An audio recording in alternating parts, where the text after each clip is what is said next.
there's been a question that's been in my head all week. I've seen it on the internet going around, and I've waited patiently for today to ask you this so we can both answer it for the show.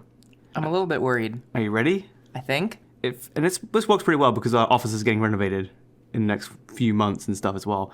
But if you could have a choice for work every day, let's say a magic contract just got signed up and you could pick one of two options for your workplace. To either have your own office or your own personal bathroom. Which one would you pick? Wow, you hit me with a question I was not ready for. Well, if you had your own office, no one would need to know if you were also making it your own personal bathroom. But I would probably say personal bathroom, I think. I feel very vulnerable when I go into a shared bathroom. Like, there's a sigh of relief that I give out every time I enter the bathroom and it's empty, there's no one else in there. Because I'm like, okay, I just have this time to do my thing. I don't have to worry about, the senses of other people being tickled by what is coming out of my body. Yeah. Do you get awkward or nervous when you're in a stool and you're doing a business and then someone comes down and sits next to you and do you just wait till they leave or do you just go? No. I feel so like when I was younger, maybe I was more bathroom shy. But now that I'm in my 30s, I'm just like, I only have so much life left to live. You let it rip? Yeah, optimistically, I have maybe 40 years left in me. So I don't have time to waste waiting for people to leave the bathroom. I've gone way less shy. I used to be shy too when I was younger, but I still get really shy if I've walked into a bathroom and I see someone that I know in the office and I'm like, oh, hey. And we both go into the stools next to each other and then I just wait. Because I'm like, I can't, they know who's in here. They can't hear the sounds that are about to happen. That's true. Sometimes I wonder if people recognize me by my shoes. I do. If they look under the stall. I've seen your shoes in the stall. I'm like, oh, that's Keith. Wonderful. Or I've seen Phil's shoes. Thanks for admitting that. I think the one of the tough things for me, so at my last office, in our bathroom, we had 3 urinals and 2 stalls. Mm-hmm. And there was a time that I went into the bathroom. Out of the 3 urinals, the two of them were taken, the left one and the right one, leaving only the middle one open. And I was like, well, I really got to go. So I jumped right into the middle one. And then, obviously, since they were there before me, they both finished up and left. And then I was just the guy using the middle urinal. And then more people came in, and they just saw me being that weirdo that just took the one that would put people immediately beside me. Did they say anything? No, because there's an etiquette. You don't... No, I wouldn't, but... Although I have been talked to before. In the urinal, Yeah. When I was at a bar, and there was a big row of empty urinals, and someone came up right beside me and started talking to me while peeing. Oh, God. And I was like, you don't know the code. Yeah, I mean, if that's going to happen anywhere, it's going to be in a bar. Yeah, that's true. It was. I think we got a little derailed. I hope everyone loved bathroom talk. No, bathroom talk is high. DevPlebs. It's high on the list of what things that people want to listen to. Is it? Yeah. Did you see an official list printed somewhere about that? And this question was specifically written on it. Everyone wants to know. Well, actually, what would you choose? I was conflicted thinking about it. Because I also would like my own personal bathroom because I've just had really bad luck with especially office public bathrooms in the past year or two. I have some fucking weird stories of shit happening to me. The one time, the tall guy. The tall guy abusing his height, where I was in a stall, and it was the only stool in the bathroom. There was a stool and 1 urinal, so it was a very small public bathroom, and I was going number 2, and the door's locked, and this guy came in, and he just I felt him just grab the door and pull on it or push on it to see if it was locked. Because I guess he didn't trust the color indicator that's on most stalls where it's green or red to tell if it's locked or not. And then once he found out it was locked, he decided to get on his tippy toes for a brief second and just peek his eyes over the stool. And it was just me looking up at him and him just looking down at me for a couple of the most vulnerable state you could have found me in. And the worst part was that like he was like new too. He was only there for like a couple of weeks or something, and I knew I'd seen him around, and I was like, that guy seems a little like that ruined any relationship we ever could have had, any kind of informal relationship. Well, yeah. After you see someone in that state, there's no recovering from it. And I was just so baffled when it happened to me because I was like, whose mind does that? Who thinks what was the best case scenario was that no one was in there, and then you had a faulty stool that was locked for no reason, that someone locked it in and like crawled underneath the stool to get out or something. So like there was like a 99% chance that there was going to be someone taking a dump. And you just thought... You just wanted to play the odds. And I was like, if you really were that curious if someone was going to be in the stall, I figured what most people do is they take a step back and they take a little peek underneath just to see someone's shoes. If someone's shoes are there, then, oh, someone's in there. And, like, that's already a little bit, like, I would say an invasion of someone's privacy. You don't need to go looking underneath people's stalls. But, like, you could at least not see anything bad if you just took a step back and saw, like, the sole of someone's shoe. And, like, That's someone's true. in there. Or, like, just being like, hey, is someone in there? Yeah, you could have done anything else. There was a big checklist of things you could do before peeking over the top of the stool. Abusing your height. Abusing your 6-foot height. Yeah. See, as a 5'9.5" person, I'm really upset that tall people are abusing their privileges like this. What I would give to be 6 feet tall, Yeah. I wouldn't peek over stalls. Yeah, when I do, I have to leap into the air. Don't go peeking over stalls. That was good. Yeah. But no, I've had a bunch of other fucking weird stories, but I'm not gonna go. I'll save that for another episode. Weird bathroom stories with the DevPlebs. But then, New series. I think I might trade. I haven't had as many weird scenarios in my current office place now because I work for at a professional established place. But I think I might choose my own personal office. Is that so you don't have to sit beside me anymore? No, well, so the thing is, I would only want my own personal office if I didn't have to stay in there all day. If I could just have my desk that I have today, but then I just have an optional, like, office that I can just walk off to and just sit down in, I think I might like that. Just so I can just have an office and I can just be, step into my office. Or I can just walk off. So it's a power thing. Yeah, it's a power. Well, I mean, I wouldn't be like... I wouldn't trap people in my office. I wouldn't conduct anything in my office, but it would just That's be... not what I was suggesting. But I would... I was just saying, like, if you had an office, you could be like, look at me, I'm a big fancy man. I've got my own office. Oh, no, it would just be for me. I would secretly just hide a better developer in there, and then he could just do all my work for me. Did you ever hear the story of that guy who, I think for like 3 years, just outsourced all of his work to a team in China? Yeah, I think I remember you telling me that story. And he just sat around on YouTube and Reddit all day? Yeah, and they found out. Was it China or was it India? It was China. Okay. They eventually found out because they noticed there was a VPN connection open in China. And they're like, that's weird. That must be really good to, like, fake for a long time. Like, I mean, like, you'd have to be really good at lying. Because, I mean, if someone came by and was, like, asking you what you were doing, you'd have to do something to pretend. You couldn't just be like, I've got it, boss. I'm on Reddit right now, but just wait. There's a PR coming in a couple of weeks. Yeah, I don't know. That guy was just living in the year 3000, though. Yeah, I'm sure he was. Until he got fired. Yeah.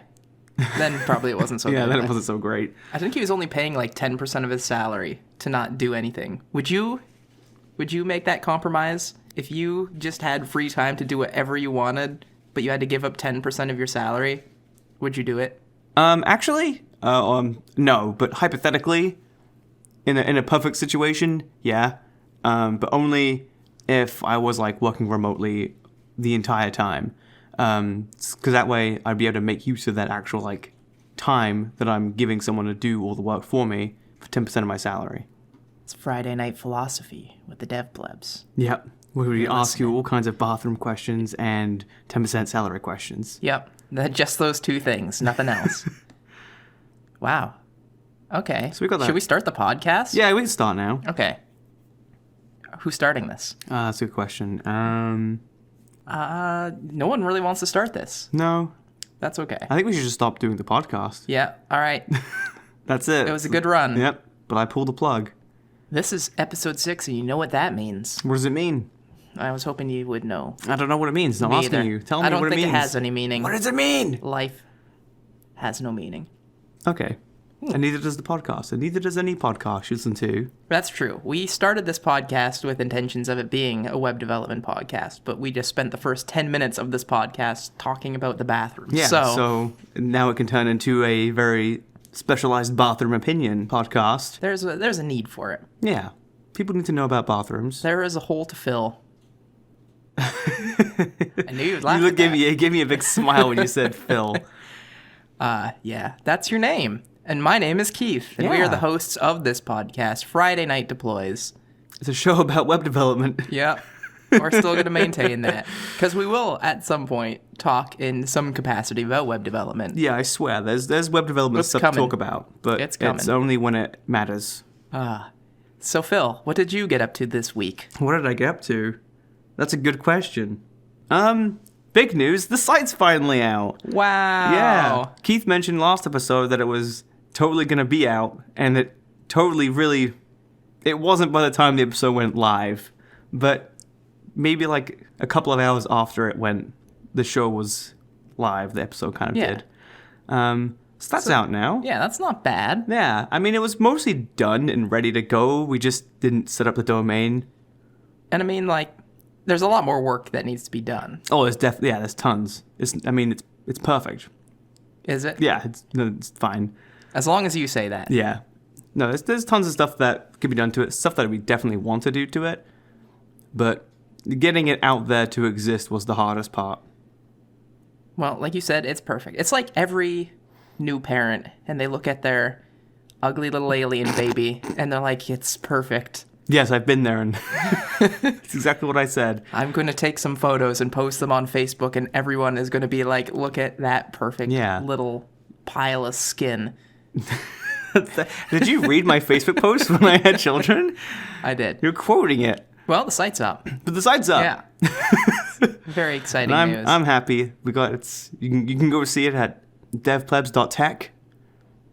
No, wait, sorry. Yeah, did I say .tech or @tech? You said .tech. Okay, good. I don't know why I second-guessed myself. I'm really insecure. And we also now have an email. We have an email. It's going to be great. Yeah. What's the email, Keith? It is deadbeats at can't even say it. Deadbeats at devplebs.tech. So you can very professional. You can send all your emails to deadbeats at devplebs.tech. That's it. Perfect. It really, I think, captures us. It does. We almost had the .fail domain when we started, but that felt like I was too far. I think it's too on the nose. We can do it later on. I think that could be a good redirect. We really embody failure already. So having the .fail might be too much. No, I think it's best to get the failing part out the gate. That's true. Like, don't set expectations early. Like don't start thinking like, oh, there's no way it's gonna fail. Just go out the gate going, this is already failing. That's true. So your bar's already low. Set your bars low. Yeah, that's our one. That's our advice for the week. Then you can't be unhappy. Keep your bars low, and no one will be disappointed in you. They will just be like, yeah, I expected that. But yeah, other than that, because the site's made in Gatsby, I was also just like going back and forth between like our website and I mentioned an old side project last week, and I just started to revisit it and started to kind of just update it because the styling on it's really, what's the word to whack. say? It's whack. It's Is not that the great. word you're looking for? It's not polished. So I wanted to make it a little bit nicer, and since Keith last week called me out on being very unproductive, I decided that I would become productive this week. Listen, I just call it as I see it. I know. I was spending the entire week just stressing about how unproductive I've been and how much of a failure I am. So then I started doing more productive things this week. So yeah, I think I'm gonna use Grommet, which is a UI library made in React, to just see how that goes. They have a bunch of pre-made components and some styles. Mm-hmm. So Grommet also sounds like the noise you make right before you throw up after drinking too much. Grommet. Yeah. Yeah, that's true. Didn't think about that one. That should be their new slogan. I've been there plenty of times, so using Grommet. I know the noise well. But yeah, and then I also mentioned that with this application, I found out that you can overreach with the Gatsby source stuff. So I'm also going to clean that up so it's not building thousands of node items in its little data layer. So that should be fun.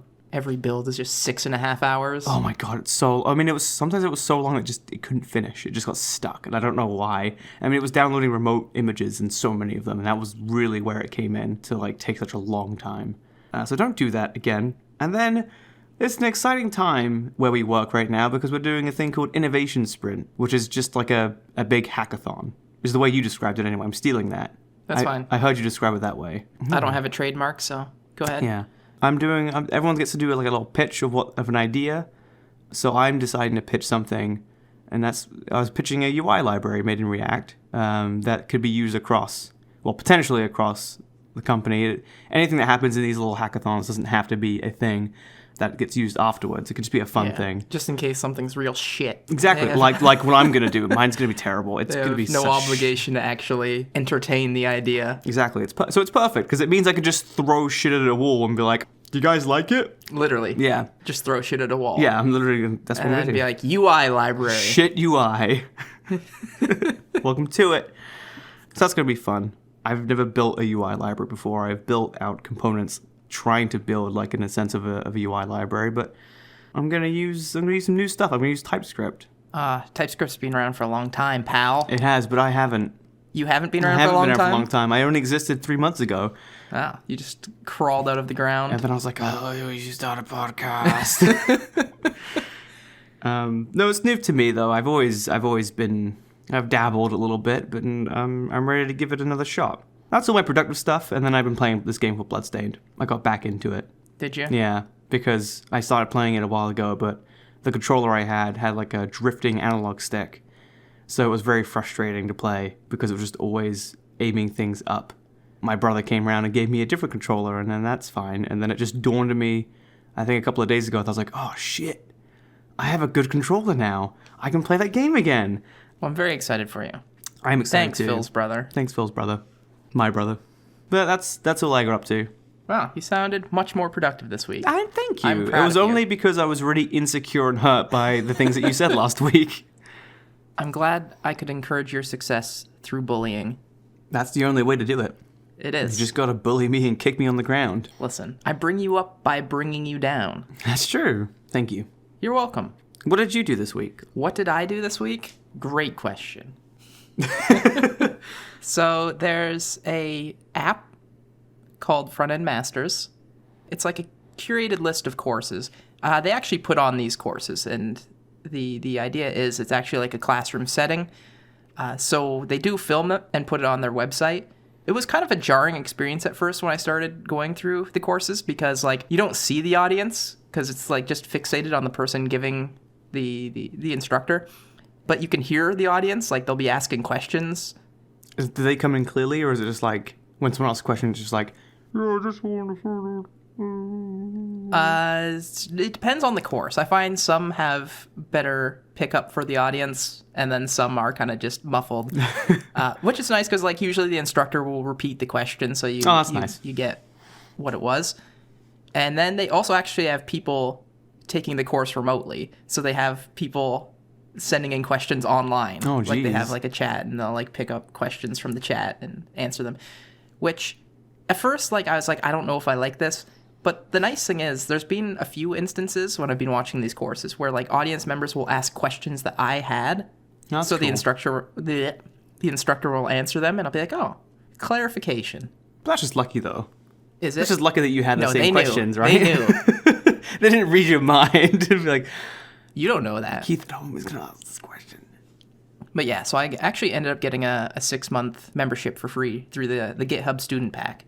So I've been going through, they have different like course paths. Like they have like the beginner, the intermediate, the expert, full stack, and then I think one other one. Well, it's lucky that you're a student. Yeah, right? Definitely.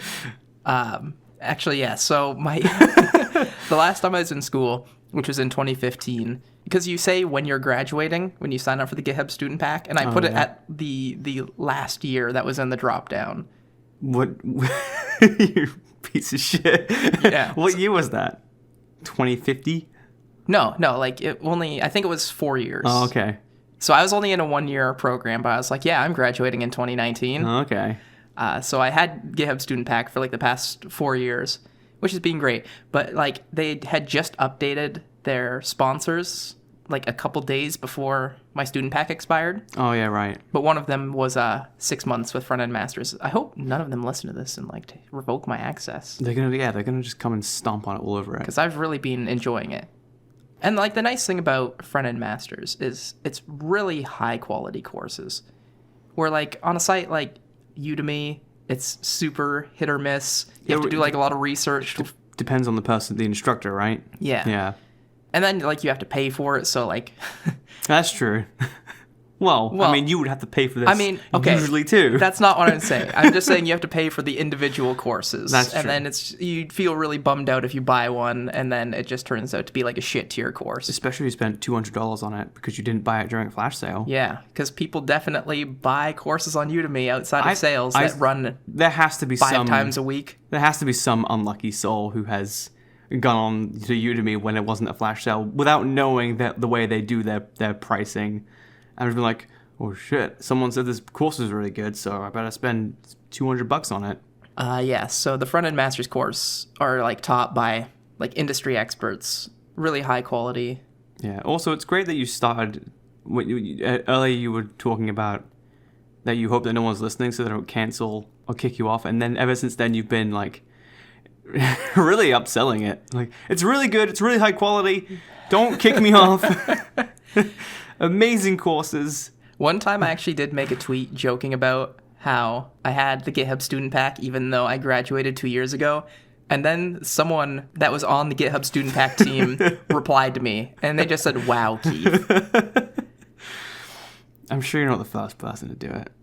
Or maybe I am. Or maybe you are. And then was we established last week that I am a filthy thief. Yep. And this is just you just airing out your regular day laundry. Yep. Cleaning out my closet. You don't want to see Keith's dirty laundry. You don't. It's filthy.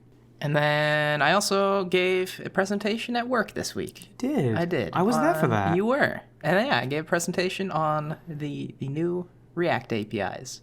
What are those new APIs? Don't have time for that. Okay, fine. Concurrent mode and suspense. And I just kind of talked about what they were, what business value they have, and how we won't be able to use them for a really long time. It went well, I think. I think so. Yeah, I think you did a really good presentation. And at one point, for better or for worse, I think you scared the shit out of people. Was it when I pulled out a bloody knife? Yeah, you and started waving it around. Yeah, it's when you threatened everyone at knife point to upgrade it, to remove all React's legacy API usage in our application. And then you just pressed the knife up against your neck, and then blood was going everywhere, and you just kept crying. Yeah. And you know what? I'm surprised that happened because I just have so much scar tissue built up from doing the same thing in the past that I didn't think it was going to cut. But yeah. But I think everyone is keen now to just remove all the legacy stuff even more after you showed that, even though it's not coming for a long time and it's not something everyone has to leap from and to when it comes out. But I'm an influencer. People like to follow me. Yeah, I think you brought up the importance of getting rid of a lot of the legacy API stuff we have with React, because we have some old-ass shit. And you know what? That just happens when you have an old code base. Yeah, it's totally understandable and reasonable to have all those things, but it's something that we can get rid of. You don't have to jump to it, but if you see something that's like something that's going to be deprecated, or something that has been aggressively deprecated. Yeah, like string refs. You got string refs, and you see it in there, then you can be a good person. You can replace it and get rid of it, so that way you don't have 1,000 deprecated things that you need to change out and to panic. Exactly. Yeah, just and there's a reason why the word deprecated is so close to the word defecated. Is it? Can you explain? No. I got caught up on The Mandalorian on Disney Plus. It's hot right now. It's hot. Yeah. Hot off the press. Because you were telling me about it. You were saying that people like The Mandalorian a lot. Yeah. I mean, it's a good show. Yeah, do you like The Mandalorian a lot? I do. And episode 4 just dropped on Friday. And I know. It was solid. It was very influenced, I feel, by like Akira Kurosawa's Seven Samurai. Is that an anime? No. It's a 19... I'm not sure what year it came out. Like the 1950s. Okay. It was a Japanese movie about 7 samurai that band together to protect a village. It was later reworked into a Western called The Magnificent Seven. Is that a Western film? Like a Wild West? Yes, yeah. yes. I mean, that sounded ridiculous when I said that out loud, but then... Don't worry, I caught it. Yeah. Yeah, it was a Western, which was then rebooted, like, still called The Magnificent Seven. Oh, okay. Yeah, Chris Pratt was in it. No. Was it good? It was all right. But there's no samurais in it. There was not any samurais in it. So Not a single samurai. Yeah, so I feel like it'd be great if like it was set in the Wild West and just one character was just a strip samurai. It'd be pretty great. That's what it was missing. Mm-hmm. I actually watched Seven Samurai with my friend Jacob one time. Yeah? It's really long. It's black and white, obviously in Japanese, and it's like almost 4 hours long. Jesus. Yeah. 4 hours? Yeah, it's a really long movie. I think it's like 3.5. Was it good though? Did you enjoy it? I did. Anyways, I got Seven Samurai vibes from the last episode of The Mandalorian. I haven't watched it yet. I've been trying to, or meaning to. And then last night, my girlfriend and her parents were over, and their parents were just watching. They watched the entire 4 episodes of Mandalorian in one sitting, but I was doing something else. So I just got to see the images of Baby Yoda, because my girlfriend's mom just loves Baby Yoda. Every time it came up, she's like, "Oh, that's so cute." So I just look up and I'm like, "Oh yeah, it's on the internet. Oh, it's already on the internet." Yeah, real buzzkill. I didn't say that out loud. I just looked up and was like, "Oh yeah, that's Baby Yoda. That's been on the internet a lot recently." Anyways, that's my week. You know what's cute too? You know what's cuter than Baby Yoda? What? Confessions.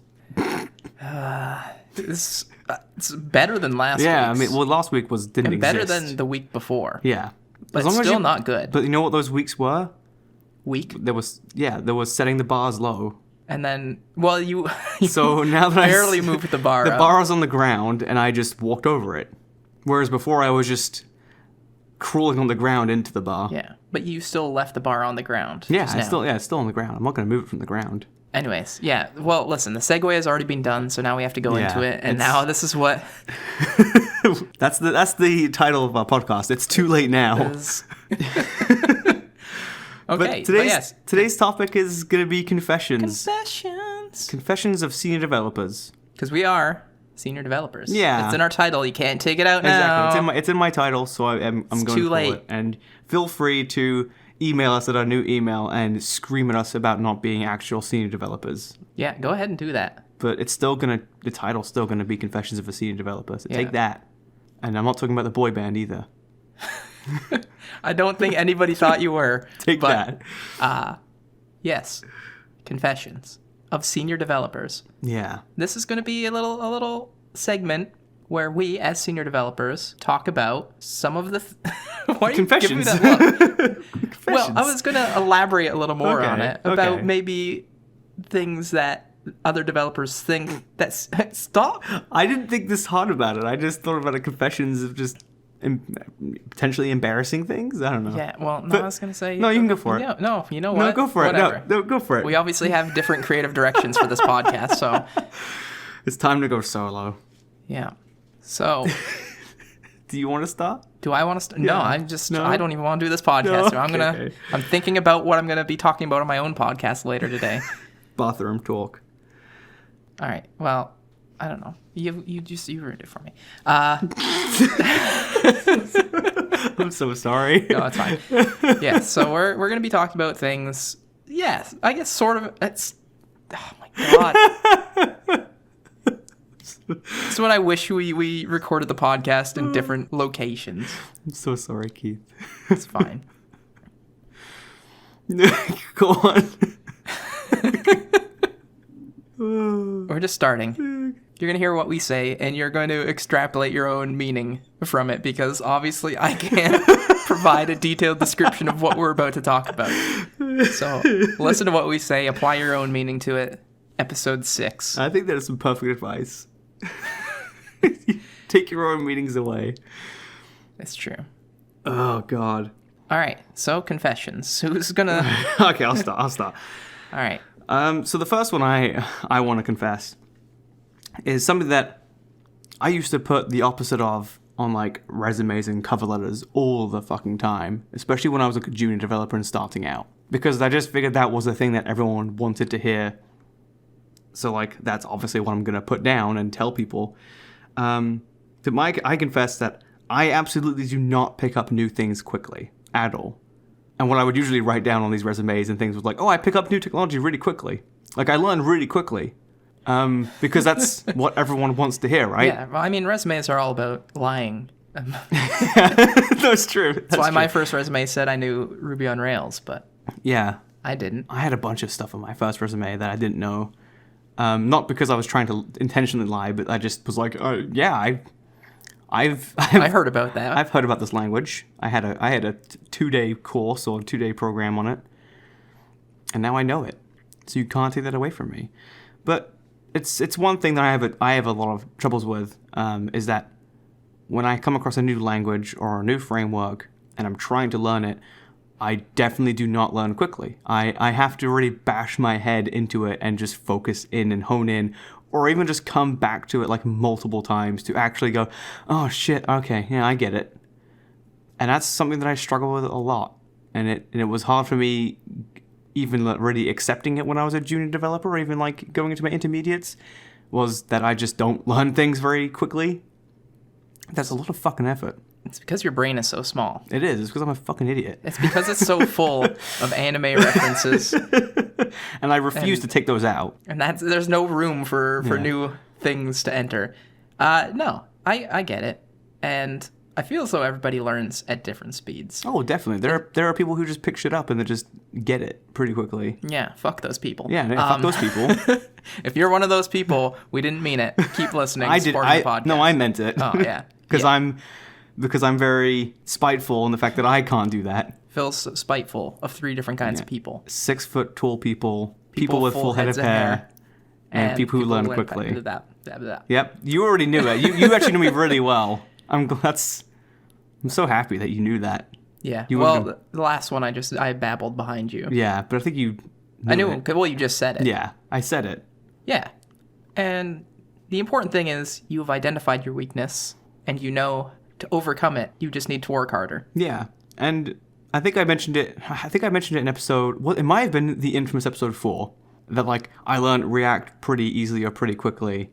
And when I listened back to the episode, I was like, well, that was like half true. That was like, it's kind of bullshit, Phil. And that was like, when I was starting to understand it, that's when it was quickly and everything was good to go. But the first time I started learning React, it was a shit show. I had to come back to it twice, and then start to understand it. But I had all kinds of trouble just doing basic shit. So apologies, I lied to you, but it's okay because I told you the truth now. It's like the meme, the screen cap from an interview with Tyler, the Creator, where he said, well, that was a fucking lie. I don't know what that is. Well, I'll send it to you later. Much like the time I sent you Ryan Reynolds' abs, I had promised. Yeah, he did have some good abs. He did. And then I was really amazed to just like pull up my own shirt when we took that picture for the thumbnile, and I was like, oh shit, I have the same set of abs as Ryan Reynolds. Same abs. Holy shit. It's crazy. Yeah. I have to apologize because in that episode, when I was trying to remember the name of the movie, I kept saying like House, Hill, Haunted. It's called the Amityville Horror. I was way off. Oh wow, okay. I mean the horror part. Yeah, I got the word horror correct. That was it. I saw that movie in theaters. In theaters? In theaters. Ooh. Was it a good? I don't know. Good movie in the theaters? It was a long ass time ago. It came out in like 2007. I don't know. Sometime around then. Oh, at least you got to see the abs on the big screen. That's true. Anyway, let's jump to you. Do you have a confession? We'll go back and forth. So is that the end of your confession? That was the end of the first one, yes. That was a good confession. Thank you. Here's my first confession. I'm ready. I don't know any sorting algorithms. Now, to clarify, I know of the sorting algorithms. Like bubble sort. And conceptually, I can probably tell you the difference between like a bubble sort and a merge sort and a quick sort. I just wouldn't be able to implement any of them. Yeah. I honestly don't know when you would even need to do that in at least our specific frame of work. Well, I don't know, if you had some stuff to sort, I guess. Sort something? You mean just... Use a sorting algorithm. Yeah. And I've learned the sorting algorithms multiple times, but I just don't retain that information. Like, I will go out of my way. I'm like, I need to learn these. I'm going to do a series of interviews soon, and they might ask me it. So I go through, and I learn all of them, and then I do interviews. I never do any of them, and then I just forget them. Yeah, well, I think that's a good life cycle for them. Maybe it's not as big of a deal anymore, or maybe it is. Maybe I'm way off base. If I am, write in and call me a chump for not knowing my sorting algorithms. I have to imagine it's like some niche section of our industry goes so broad, right? I mean, like, you go from like front-end work to which is just like plopping down divs and just laying out divs. You're never going to use a sorting algorithm for that. You use array.sort. That is a sorting algorithm. Yeah, sure. But would you be able to get away with saying that someone says, name 3 different sorting algorithms, and one of them was just you putting array.prototype.sort? I don't know. Maybe they would appreciate the creativity. Because I probably would have put in that if I were given that question. And then, there's probably the other spectrum of, like, there's people, like, doing a lot of back-end work, or maybe a lot of, like, AI work that's still related to web. And I'm sure those algorithms come in handy, I would imagine. But I can't sort. Yeah.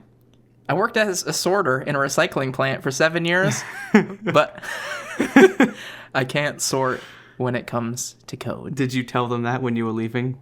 One day I'm going to know how to bubble sort, and you'll all be laughing. Wait, why would they be laughing? Because they'll be like, ha, when are you ever going to need that, loser?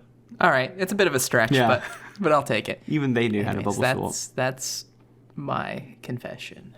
That's a good one. My confession. My second one's a little dirtier. A little dirtier, yeah. Well, it's getting late now, so it's just when we get to the late night section. So, if there's any kids listening, gotta plug your ears. When I did start learning React, and this is what I mentioned earlier a little bit, the other half of why I had such a hard time learning React is because when I was learning it, I barely knew JavaScript. I had previously mentioned that when I only started to learn JavaScript when I got pushed into a job that was very focused in JavaScript, and I had to just cram all the knowledge into at once to try and learn it. And they were starting to do React stuff, and then I just got thrown into a React project, and I did such a terrible job at putting anything together that the project had to get shifted away from me, and someone else had to do it. Oh, God. But I mean, like, at the time, it was at least okay because I was, like, new and just out of school. So it wasn't like I was this big developer who's been working for years who just came in going, oh, what the fuck, I don't know what this is. So, like, it was within the expectations of my skill sets, I think. But it did feel bad and shitty that I didn't get to do that. It's so embarrassing. It's so embarrassing. I'm kidding. I'm just joshing with you. No, it's fine. It's fine. You've already done the damage now. Gonna go cram in a bunch of React. Is that a euphemism for doing drugs? Yes. Yeah, and that's also like a big criticism that a lot of people get, and that's around industry is like, hey, learn the language before you learn the framework. So I'm here to tell you that I've specifically attempted to learn the framework before the language previously, and it went terrible.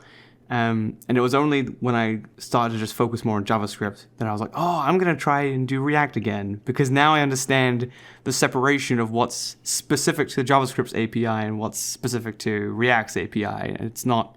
They're very different. It's true. You should always have the foundation before using the framework. Definitely. I had a friend, and I'm sure she'd be okay with me telling this story, but she had gone for a tattoo. And the artist, for whatever reason, decided to do all the shading before the line work. And that's kind of the same thing. Okay. Because it's like, I don't know. I don't know who would ever do that. I'm just going to do all the shading, and then I'll draw around it. It's like, no, that seems fucking insane to me. That seems fucked up. Why would you do that? Just thinking about drawing something, that seems insane.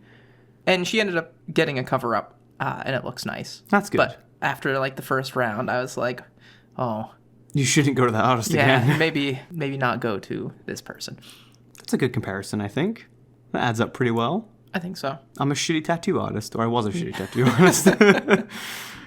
There's only one way to find out if your skills have improved. Give me a tattoo.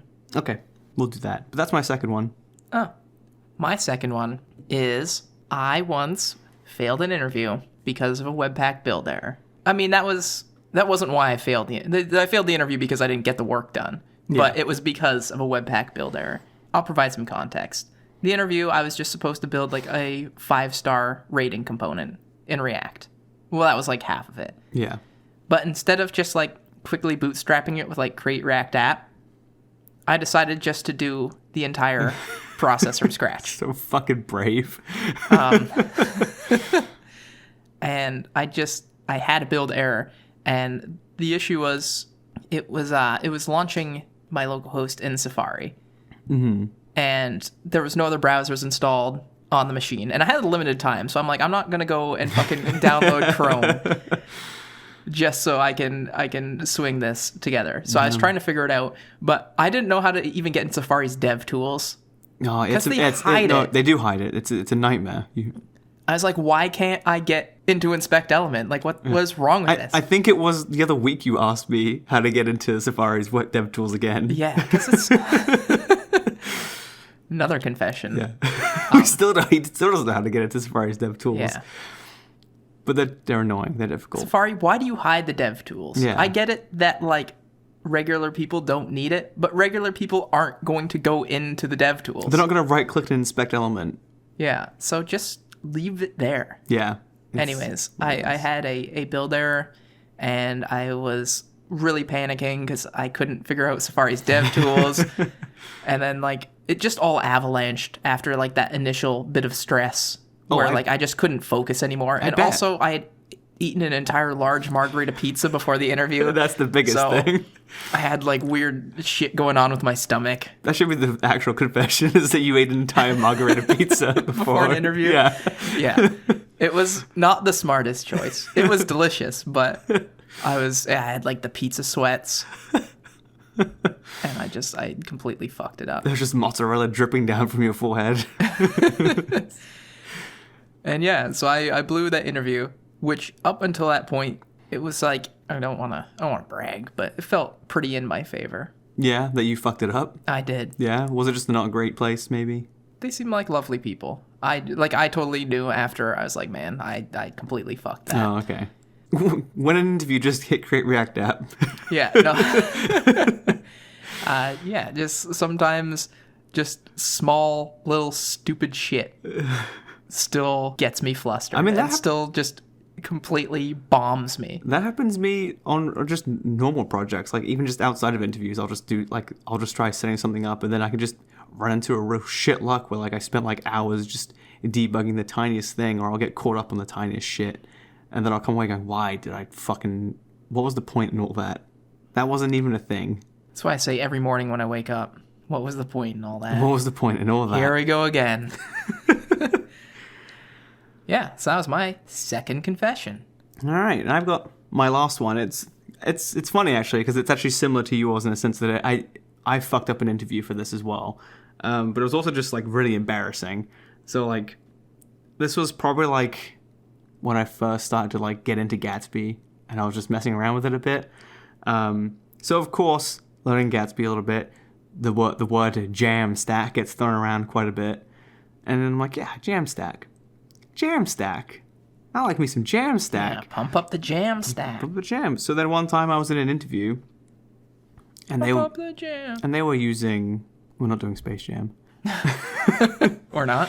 They had been using Gatsby, and after just talking about, like, experiences and what I've been doing, I just had to go and fucking mention the buzzword Jamstack. And the person opposite me just said, "Oh, what do you like about Jamstacks?" Or like, what's the thing you like about it? And I was like, oh shit, I actually don't know the actual definition of what qualifies as Jamstack. I've just been using that word without really knowing what it is, or having, like, a very faint assumption of what it is. And then it's just the main thing I knew in my head was like, well, it uses JavaScript, and that was really it. But, like, I couldn't define it properly during that interview. And then he even specifically asked me to just define the acronym JAM in the Jamstack, and I could not do it. I was like, oh shit. Which afterwards felt really embarrassing and crushing, because I started off telling him how many years of experience I had and all the things that I was doing, and then he's like, Just what's the jam in Jamstack? And I'm like, But the real question is, do you know today? I do. It's JavaScript, APIs, and markup. Is it markup or markdown? Shit. Fuck. Look at that. I don't know it still. I think Look at that. I think it's Mark. Just Mark. Mark, yeah. Mark, the inventor of the Jamstack. No, just Jam. He's just the inventor of Jam. I love preservatives. I think it's Markdown. What's your favorite type of jam? You seem like a marmalade person. I do like marmalade. How did he know that? Because I just know you so well. Is it because I'm English? Yes, yeah. That's it. I like marmalade, and recently I've gotten some grape jam that the kids have been eating, and I had myself a grape jam sandwich the other day, and I was like, that's pretty damn good. But I like all jams, I think. I think most jams I'm a fan of, but marmalade is always a special place in my heart. Yeah, I feel so it's really hit or miss with people when it comes to marmalade. I personally like marmalade, but I've met a lot of people who are very against it. I bet my interview would have gone way better if I just started talking about jam instead of trying to guess what the jam stood for. So after that, I made sure to be very careful about the things that I said or stated that I knew, especially when they're acronyms. And it's very easy to just keep flinging acronyms around when you may have worked with something that maybe falls in that category. Here's my secret. You just learn a very small amount about a lot of things, just so you have enough to do a talking point on it, but not enough that you could ever actually functionally use it. Yep. Like, just read, like, a 2-minute article about it, just so you have, like, enough domain knowledge to, like, if someone asked you something, you're like, yeah, and then you, like, reiterate, like, the 2 things you know about it. Yeah. I mean, all it could have taken was just a quick Google search before I walked into that door of, like, Jamstack. What does it stand for? Yeah, you could have learned 2 very small basic things about it, and then you would have that job today. I mean, I still got an offer. Oh. I don't know. I don't know how. I think he just believed. I think he didn't put too many points against me, but or maybe they're just desperate. I think that's it. Maybe they're just desperate. But I still declined them. Great confession. Yeah, even though I fucked up that interview. All right, you want my confession? Yeah, I'm ready. My confession. This one's hard for me, but I only learned how to use array.reduce like a couple months ago. I was always fine with the other higher order functions, but when it came to reduce, every time I looked at it, I was like, that's fucking wacky, and then I would just not use it.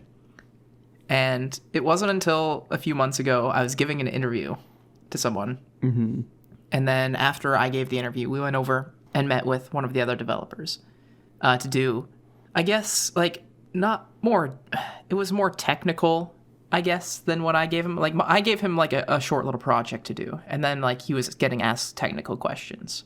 And, like, one of the technical questions was him walking through array.reduce with the other developer, and I sat and I watched, so I could, because I was like, oh, that's a really good way to learn something. That makes so much more sense. And I didn't ever have to admit that I didn't know it. I was just, like, watching and nodding my head. It's a really good way to learn something. You just do interviews and then you go, hey, can you explain this, please? Yeah, please just walk me through it. I want to see how you would use this. Yeah, I want to see how you approach it and how you explain it. I gave him one of my stories for the sprint. I was like, how would you complete this work? Please step through it and please commit under my GitHub username. Yeah, please write it down and please email it to me afterwards. It was one of those things where I had always seen it, but I never bothered to learn it. And every time that so I would see people using it, I was like, man, that looks really handy. I was like, I should probably learn that sometime. And I did eventually, like 5 years into my career. Is it worth it, though? It is. It is such a powerful tool. Yeah? Is this a confession right now? No, okay. No, this is your confession. So I use it all the time now. I guess not all the time. I use all it when it makes sense to use it in the use cases it was designed for. There you go. That's a textbook answer. It's like when everyone uses map. and they don't return things in the map callback. Yeah, that's something that irks me a little. Yeah, it gets to me too. But I get it. You know, everyone is just like, hey, check out this new map in ES6 for iteration. It's like, oh, sweet. And then people are like, sweet, I'm going to use it to iterate over an array and then push into an array inside of it. Yeah. Where it's like, no, that's not what it's there for. I think the thing that bothers me the most about it is that I don't know if there's any, like, performance downside or any other downside other than it just not being what it's fully intended for. So, like, I feel like a real nitpicky jerk when I'm like, can we return something? Like, this isn't returning anything. Can we use this as intended? Yeah, but it made me feel a lot better when it popped up in SonarCube as I think it was a critical bug or a major bug. Yeah. And I was like, yes, all right, now I have something, a ground to stand on. Yeah. Thanks, SonarCube, for being the gatekeeper that we were too afraid to be. Yeah. SonarCube is a great way to, like, tell people their code sucks in an inoffensive way. It's just like, you don't want to outright say it, but SonarCube says it, so it's like, hey. Yeah, it's like, well, it wasn't, hey, it's not me, it's SonarCube. SonarCube says this is whack, so I'm just pushing it along. This is whack. I've done some whack shit too. I think SonarCube's great because it also points out the whack shit that I did. I was working on a React Native project one time, and we plugged SonarCube onto it, and just so much stuff got highlighted. And I was like, oh no, I'm so shit. I'm so garbage. That would be I think that might be a fun part to, maybe our website will have like a hall of shame where we can just like share all of our like garbage that we've done. I try and get rid of every now and then I'll just like go through my GitHub and just like remove any embarrassing stuff. Even if it's like private, I'm just like, no, I don't want to see this existing. Because I would love to just have a collection of all the terrible stuff that I've done. Anyways, that was my confession. Yeah, that was a good one. And that's all the confessions we both have. It is. We suck. Yeah, we suck. That's really the takeaway from this. That's really the takeaway. I think everyone sucks. Everyone does suck. Mm-hmm. And if you say otherwise, well, you still suck. Yeah. And this is maybe the third episode in a row that we're talking about sucking. Yeah, that's... Friday night sucks. Yeah, no, I guess if there's any takeaway, no matter how experienced you are, you're still just going to be shit. Yeah, it's no way around it. You're always going to be a shitty developer. Everyone's a little bit of a shitty developer. And when we're talking about the idea for this episode for confessions, I actually ended up, I guess on like Twitter, you can go and find tweets and you can like add them to like a group of tweets. Okay. It's a really bad explanation, but essentially, because I just Google searched like senior developer confessions, and I found this kind of list of tweets, and it spanned multiple years, so I guess you can just find a tweet and then add it to like a list of tweets. And it was all about senior developers talking about things that they still like have to look up, or like mistakes that they still make, or like things that they don't know. And it made me feel a lot better reading that list. I've always seen plenty of people on Twitter, like some of the people we follow, of like always like admitting like certain things of like mishaps that they always do. Like, and I remember, I think a big one is always people saying like, I spent like an hour just centering a button or something, or I spent this just doing this, or just trying to push this layout to look the way it is. And I think we will run through specific situations. But it also makes me a little bit nervous because there is so much ego in our field that like admitting vulnerabilities makes you a target. Like there are people that do target. Yeah, there are shitty people out there. Yeah. No, and yeah, ego is a big problem. It drives me insane. There's lots of actually people as well. But. Yeah. So you know what? Next time that you're sitting there and struggling with array.reduce, just know that I've been programming for 5 years and I just learned how to do it like 3 months ago. Yeah. The truth is to just always be vulnerable. Yeah. Friday night vulnerabilities. I like that one too. Oh, God. Okay, that's okay. Yeah, I'm good. Flummy boy. That's going to be the topic. We can move on to some shout-outs that I have here, because I have some shout-outs that I want to give. I will say, last week I made fun of you for your shout-outs, but we actually do have some shout-outs this week, so... Well, yeah, last week we had none. In the end... It doesn't really matter. Linkin Park. Park. Numb. Crawling. Yeah, shout-outs. Yeah, so I want to give some shout-outs because there are some people who listen to the show, and there are some people that like to reach out and tell us how it's going, which I love. It's nice to see that. I like to see that people are enjoying it. No one has messaged us yet to tell us that we're doing a shit job. At least you don't show me those messages anyway. Thank you for internalizing that. I know there's a lot of you out there that's just like, I fucking hate these guys. Yeah. And I'm so glad that you don't tell us to our faces because I am a weak person. Yeah, and I will crumble and I will stop as soon as someone tells me that's bad. But so the first one I have here is I'm gonna butcher all these names, by the way. I was gonna say Felipe Texeria. Felipe. Oh, it's definitely Felipe. Felipe. Yeah. So Felipe Texeria from DevTo, he commented on, I think it was episode 3 or 4, the post I made, and he says, "Just rated at 5 stars, amazing." I don't know where it was rated on 5 stars. It wasn't on Apple Podcasts because it only has 1 rating, and I know who that is, but it's not him. We had 3 ratings before on Apple. And now it's dropped down to 1. Oh no, Felipe, did you did you take it back? Maybe he did comment on episode 3 about how great it was, and then he listened to episode 4 and was like, "Nope, taking that back. Garbage. You garbage." Yeah. The next one I have is Andreas Lameback. Yeah. What do you think? That's good? Yep.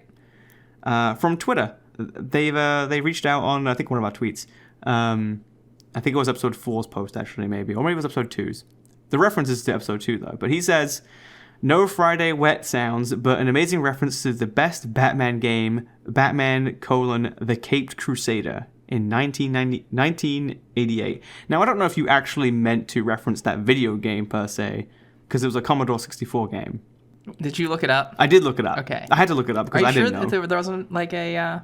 I mean, the Cape Crusader was, I think, a nickname for the Batman in general. But I just didn't know there was a specific... That's why I said it in that episode. I know that's why you had the confidence to say it in that episode. But I just didn't know there was also a game in the Commodore 64 about it. You know what? He's very nice. He's a very nice guy. But I don't know if that's the best Batman game. What do you think the best Batman game is? Arkham City. Arkham City? Really? Yeah. I feel like a lot of people would stand on Arkham Asylum. Well, those people are wrong, and I'm willing to fight them. But I do know that Arkham City was a very beloved video game, and it was one that I never got to play. But you know what? In all fairness, I have not played the Cape Crusader for the Commodore 64. That's true. So I will legally obtain a copy of the Cape Crusader. I'll go out and order and I'll play it, and I'll let you know. Yeah, I did see some pictures of it. It looked pretty good. So thank you, Andreas Laneback. We have another, and then the last shout out goes to Nitesh from Twitter as well. He commented saying, "Really love your podcast, was listening to the podcast at work and trying to maintain a poker face." Now, I couldn't tell if that was an insult or not, if that was him like just trying not to cringe at some of the things we were saying, or if he was actually trying to laugh. But yeah, we're gonna be on the next try not to cringe challenge. it's just people listening to the podcast. They just re-uploaded our entire episodes. So thanks everyone for giving shout outs. That was really nice. Yes, thank you. We really appreciate it. Yeah, and if you need to say anything negative towards us, please don't. We're very fragile. We're very vulnerable. It's true.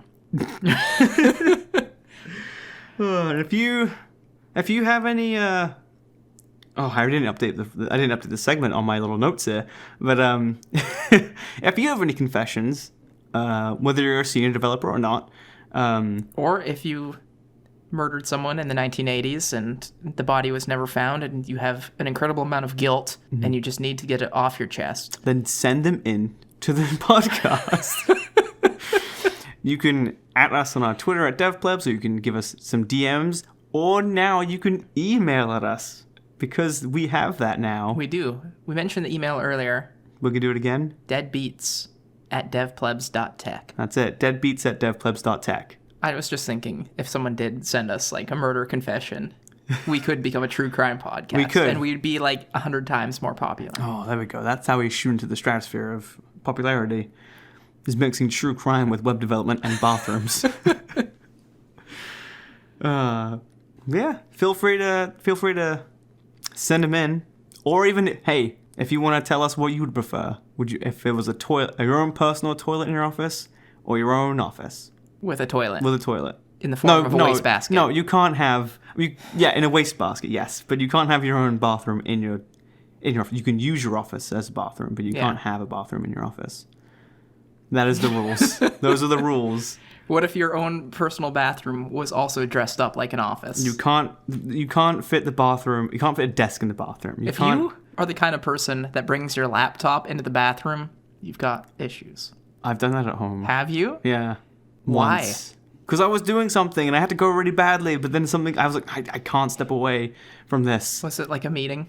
Yes, yeah. This is a Zoom meeting. With video? What are you doing there, Phil? Just checking something out. I'm so... Bathroom air.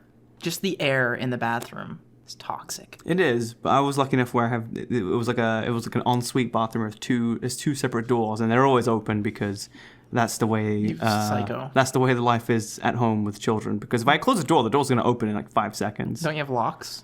No. I have the same thing, the ensuite bathroom. I will close and lock both doors. Even if I'm the only person home. Oh my God, Keith. I have issues. I'm very vulnerable. I told you that at the beginning. Anyways, can we wrap this up? Yeah, just like the offspring. Keith's got issues. Let's wrap this up. So thanks everyone for joining us. Thanks, Keith. Thanks, Phil. It's been wonderful. Has it? Yeah. I don't remember it like that. Stay tuned for next week. We'll be here every week. Every week for the rest of time until the sweet embrace of death takes us away. Goodbye. Bye.